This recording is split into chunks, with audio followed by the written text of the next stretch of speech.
OCF coffeehouse employees unionize, and all the locations shut down a week later. And it's the byproduct of having never lived in anything hard, going through anything hard. It's there's a generational gap of understanding about the Great Depression, about World War II, about how hard it was during that time period. And so when you have a lack of leadership, you have a lack of understanding and education in and around history, it tends to repeat itself. Yeah, and this is just a small little sample of these imbeciles literally making their own bed and lying in it. Like, you don't understand capitalism. Good news, kids. I don't have to keep running the business. Yeah.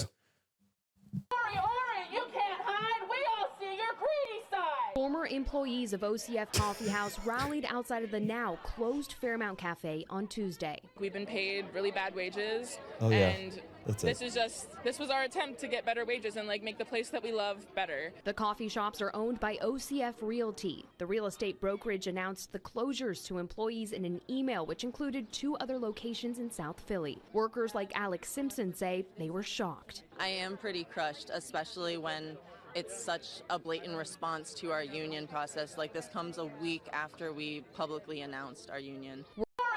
Yeah. So what they don't understand. So it says OCF coffeehouse employees voted to unionize in Philly, and a week later, all the outlets got shut down. Now they're mad about that too, and are demanding they reopen.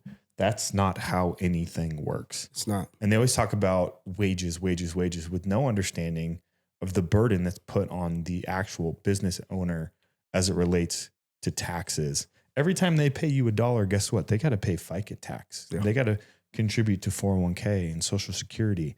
And so you act like they're just making a mint. One, it's a coffee shop, which is like a super tight margin business as it is. Number 2, you do not understand how the financial world and institution works.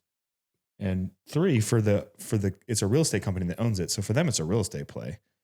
They want the great location. It's good for the brand, so on and so forth. But they're not making a mint off of doing that. No. So it's easier for them to just shut it down, write it off the balance sheet, convert the property to something else, and not have to deal with woke, foolish employees. Yeah. And so the owner, Ori Feibush, he actually, was like, hey, rising costs, reduce sales. First of all, reduce sales. Weird. Right? Isn't that funny how that happens? So you wouldn't want to go listen to this imbecile serve you coffee? And then he pointed out administrative and legal costs associated with the staff's desire to organize. Because, again, to your point, and so one of the responses, well, this is very disheartening. We didn't even start negotiating. They didn't even ask what we were looking for before he shut down, leaving us all in a lurch via email. Because you started with unionization, exactly. You idiot. That's basically saying, screw you, this is what we want. You're going to take our offer or you're out. Correct. Okay, I'm out. Great. I don't make any money from this. Well, and the reason why I shared today, I brought it up for us is because you may not be where they are or going to that degree, but there's this culture of, let's just say financial illiteracy. I would say entrepreneurial literacy.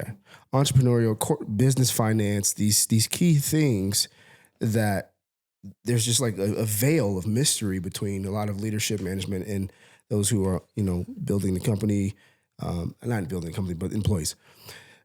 And I think that my thought was that I think companies that can begin to help people understand just basic level stuff, because these ideas are not going anywhere.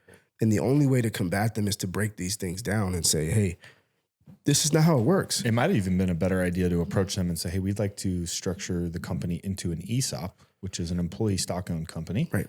And they now all have equity in this business, and they now all have a cut and a sliver and a desire to see it grow, and all boats rise as a byproduct of that. But if it would have worked, it would have been way more successful than a union. Correct.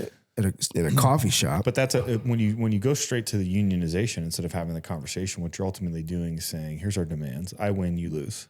No negotiation wins that way. It's terrible. Yeah. And so to business owners out there, I'm like, there's a large, considerable portion of the workforce that doesn't understand entrepreneurial finance, that they don't have to necessarily see all of the books or whatever it is, but I think if you can breed a culture, even in a small business, that the people understand what their efforts equate to on this quote unquote balance sheet, I think it's. Well, people think I'm crazy because in my companies, I always show the P&L to the leadership.